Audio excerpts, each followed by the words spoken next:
Hello everyone. स्वागत है आपका ज्ञानंद ऑडियो बुक में। आज हम बात करने वाले हैं बुक एवरीडे ट्रॉमा।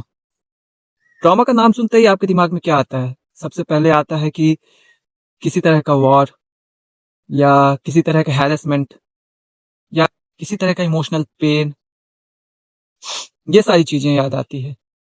ट्रॉमा वो इमोशन होता है जो प्रोसेस नहीं हो पाता, जो हमारे साथ कुछ घटनाएं ऐसी हो जाती है जिनकी याद हमारे दिमाग में रह जाती है और वो हमें हर रोज तंग करती है।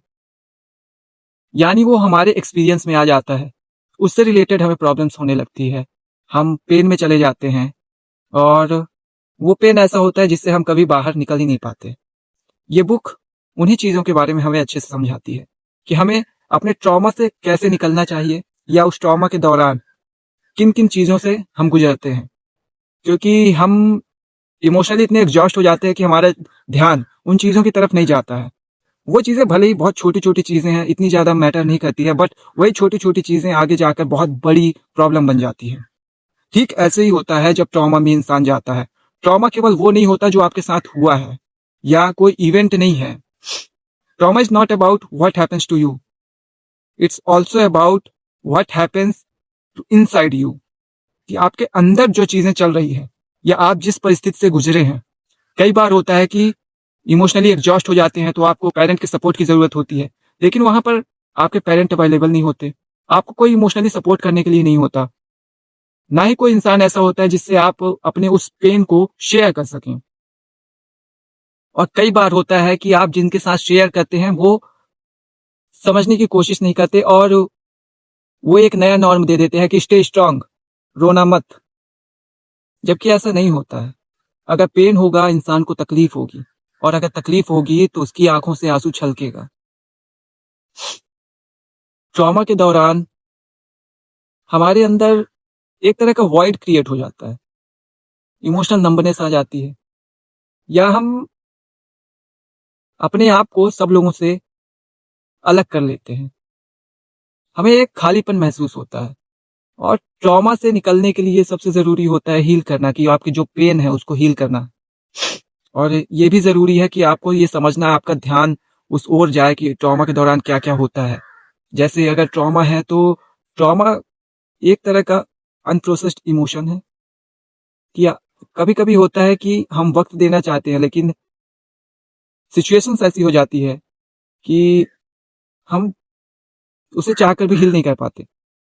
और ट्रॉमा कैसे होता है? जैसे आपकी रोज रोज के एक्सपीरियंस में छोटी छोटी चीजें आती होगी जो आपको बहुत बुरी लगती होगी, और कई बार आपका कंपैरिजन कर दिया जाता होगा, या आपको इमोशनली इनवैलिडेट किया जाता होगा, आपको इग्नोर कर दिया जाता होगा, या ये कहा जाता होगा कि आप में ये खामी है या आप ही गलत हैं। तो जब ये इस तरह की चीजें होती है तो वो भले ये माइक्रो लेवल की चीजें हैं, लेकिन यही माइक्रो लेवल की चीजें दिमाग में बहुत बड़ा इंपैक्ट डालती है और एक तरह का ट्रॉमा क्रिएट कर देती है। और ये इस ट्रॉमा के दौरान आप अपनी सेल्फ आइडेंटिटी को भी धीरे धीरे खोने लगते हैं और आप इसको अवॉइड करना चाहते हैं। आप इससे भागने के तरीके ढूंढते हैं, स्केप रूट ढूंढते हैं कि ऐसा कौन सा रास्ता है जिसके थ्रू हमें ये सबसे गुजरना ना पड़े, या ये इन सब से भागने के लिए हम किसी और चीज में इंडल्ज हो जाते हैं। कई बार गलत चीजों में इंडल्ज हो जाते हैं, तो कई बार हम किसी काम को लेकर इतने ऑब्सेस्ड हो जाते हैं कि हमारा ध्यान उन चीजों की तरफ ना जाए।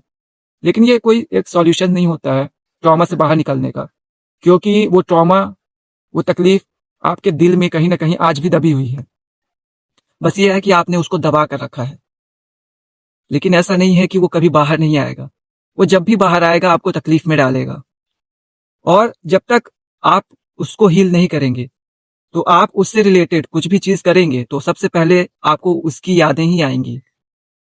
और कई बार ट्रॉमा ये नहीं होता है कि आपके माइंड में या इमोशनली एग्जॉस्ट हो जाते हैं या इमोशनली ही फील होता है। कई बार ये आपके नर्वस सिस्टम के पैटर्न पर भी डिपेंड करता है कि उसका रिएक्शन कैसा था या वो कैसे रेगुलेट हो रहा है, क्योंकि आपको माइंड के साथ में जो चल रहा है उसके साथ साथ आपको फिजिकल एस्पेक्ट को भी देखना होगा। कई बार ट्रॉमा जो होता है वो फिजिकली एस्पेक्ट पर भी डिपेंड करता है। क्यों?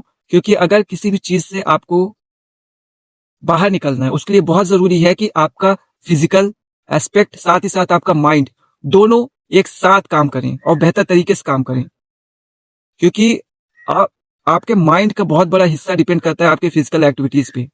आप अगर फिजिकली फिट हैं या फिजिकल एक्टिविटीज कर रहे हैं तो आपके स्ट्रेस लेवल कम होते हैं, जो आपका कॉर्टिसोल लेवल है, जो स्ट्रेस हार्मोन है, वो कम होता है, और आपका जो ये ऑक्सीटोसिन लेवल है वो बढ़ता है।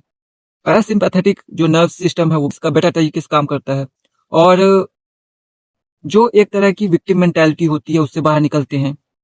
और जो आपके अंदर फियर ऑफ लूजिंग समथिंग, या फियर ऑफ अबैंडनमेंट, या जो इमोशनल रेगुलेशन अनहेल्दी वे में होता है, वो एक सही तरीके से रेगुलेट होने लगता है, एक पैटर्न में चलने लगता है, जिससे काफी कुछ मदद मिलती है उसे हील करने में।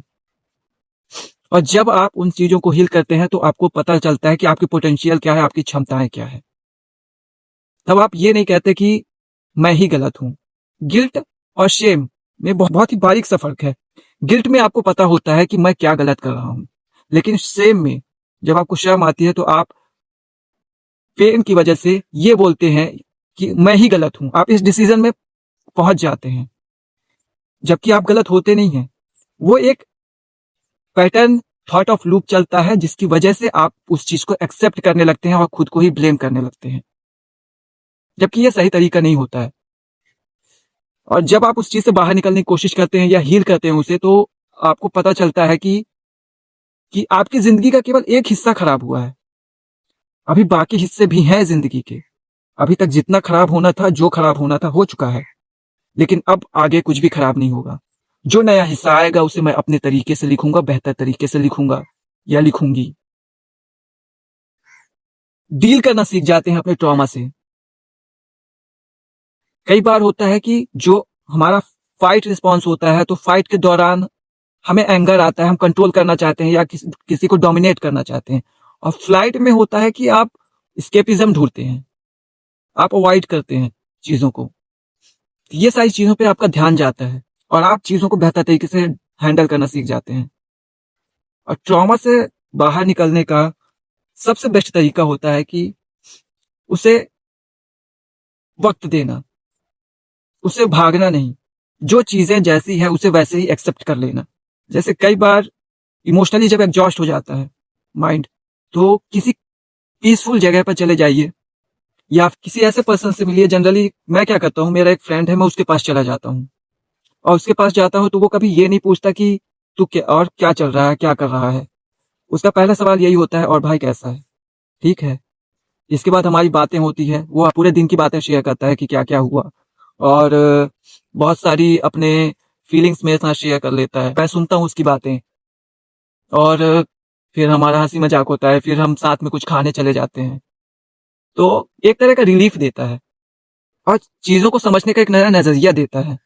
हम जिस चीज को पेन समझ रहे हैं, उस चीज से कैसे डील करना है, उसके तरीके हमको सिखा देता है। हम भले किसी को अपनी प्रॉब्लम्स ना बता पाए, लेकिन कई बार होता है कि अननेसेसरी सॉल्यूशन हमारे पास चलकर आ जाता है। हमें एक अलग डायरेक्शन मिल जाता है, एक अलग अलग नजरिया मिल जाता है कि चीजें कितनी एग्जॉस्ट हो सकती है, और हम उसे अपने माइंड में कितना और एग्जॉस्ट बना सकते हैं, कितना और खराब कर सकते हैं, या हम उसे किस तरह से हील कर सकते हैं बेहतर तरीके से। और ट्रॉमा बेसिकली इंसान को तोड़ देती है, लेकिन इंसान को खुद को जोड़ना आना चाहिए। अब सबके अलग अलग ट्रॉमाज होते हैं। किसी किसी का ट्रॉमा रहता है कि उसे इमोशनल सपोर्ट नहीं मिला, किसी के चाइल्डहुड कुछ घटनाएं होती है, कुछ एक्सपीरियंस होते हैं जो बहुत बुरे होते हैं, या फिर किसी ने अपने बहुत ही लव्ड वन को खो दिया है। तो बहुत से छोटी छोटी चीजें होती है जो एक ट्रॉमा का रूप ले लेती है। हमें इन सब चीजों से डील करना आना चाहिए। तो उसी चीज के बारे में इसमें बताया गया है। और ये काफी हद तक आपको ट्रॉमा से बाहर निकलने में हेल्प करता है। आपको ये बुक जरूर पढ़नी चाहिए। जो ये कहते हैं कि मैं ही गलत हूँ, या जिन्हें अपने ऊपर सेल्फ डाउट होता है, या जो साइकोलॉजी में इंटरेस्ट है, या फिर जो किसी तरह का ट्रॉमा को फेस कर रहे हैं, या फिर जो चाहते हैं कि हम जाने कि अगर कभी हमारे साथ ऐसा हो तो हम उस चीज से कैसे बाहर आना है। वैसे आपको एक रिसर्च के बारे में बताऊंगा, जिस रिसर्च के बारे में काफी कुछ छिपाया गया है, जो वो बहुत कम लोगों को पता है। वो एक मिस्ट्री की तरह है। यम के अल्ट्रा प्रोजेक्ट, जिसमें में एक रिसर्च हुआ था, रिसर्च की जा रही थी, रिसर्च प्रोजेक्ट था जिसमें ह्यूमन माइंड को एक्सप्लोर किया जा रहा था, जिसमें जो कि 1950 से 1970 के बीच हुआ था। इसमें ह्यूमन के जो सेंसर्स होते हैं उसको डिप्रीवेट कर देना, उसके स्लीप साइकिल को डिप्रीवेट कर देना, या उसके अंदर एक फेक पर्सनालिटी को क्रिएट करना, ये सारी चीजों की कोशिश की जा रही थी। चूंकि यह एक तरह से अनएथिकल वे है, इस वजह से उसके जो रिजल्ट्स आए थे वो काफी कुछ अलग थे और काफी कुछ शॉकिंग रिजल्ट थे उसके। इसलिए उसके 90% रिकॉर्ड को जला दिया गया है और इस बात को खुद स्वीकार किया है यूएसए गवर्नमेंट ने। तो उसमें से एक बात जो निकल कर आती है वो ये है कि अगर कोई इंसान ट्रॉमा को फेस करता है तो ट्रॉमा की वजह से उसके ना ही केवल मेंटल एस्पेक्ट ही नहीं बल्कि उसके फिजिकल एस्पेक्ट भी चेंज होने लगते हैं, उसका फिजिकल स्ट्रक्चर चेंज होने लगता है। और जो इंसान ट्रॉमा से बाहर आता है तो कई बार क्या होता है कि वो गलत लोगों को चूज कर लेता है, यानी जो इंसान उसके साथ सही थे, उसके लिए सही है, वो उनको छोड़ के गलत लोगों के पास चला जाता है, जिसकी वजह से उसकी प्रॉब्लम और बढ़ जाती है। और उसके लिए ये चीजें नॉर्मल हो जाती है क्योंकि ये बहुत ही फैमिलियर हो जाती हैं उन चीजों के साथ में, और भले ही वो पेन क्रिएट करने वाली या पेन देने वाली हैं। और जिन चीजों को लेकर माइंड फैमिलियर हो जाता है वो उसे रियलिटी मान लेता है, उस पर यकीन करने लगता है, ट्रस्ट बिल्ड हो जाता है। तो इस चीज का ध्यान रखिएगा और ये बुक पढ़िएगा। इसमें काफी कुछ इंटरेस्टिंग फैक्ट है और काफी कुछ इंटरेस्टिंग चीजें हैं जो आपको ट्रॉमा से निकलने में बहुत ज्यादा हेल्प करेगी। और साथ ही साथ इस चीज ये भी हेल्प करेगा कि आपके सराउंडिंग्स में कोई पर्सन है जो इस तरह के किसी भी ट्रॉमा से गुजर रहा है तो आप उसकी कुछ हेल्प कर पाए ताकि उसकी मुश्किलें आसान हो जाएं। थैंक यू वेरी मच मुझको सुनने के लिए। आज वैसे ही बहुत ठंड है, बहुत ज्यादा, मतलब बहुत ज्यादा है। मेरे हाथ काम नहीं कर रहे हैं, मैं जबरदस्ती कर रहा हूँ मेरे। So thank you very much. आपको अच्छा लगा हो तो इस वीडियो को लाइक कर दीजिएगा, सब्सक्राइब कर दीजिएगा और शेयर कर दीजिएगा जो इंसान ट्रॉमा को फेस कर रहा हो, और उनको रिकमेंड करिएगा कि इस बुक को पढ़ें, काफी कुछ समझने को मिलेगा। Okay, bye.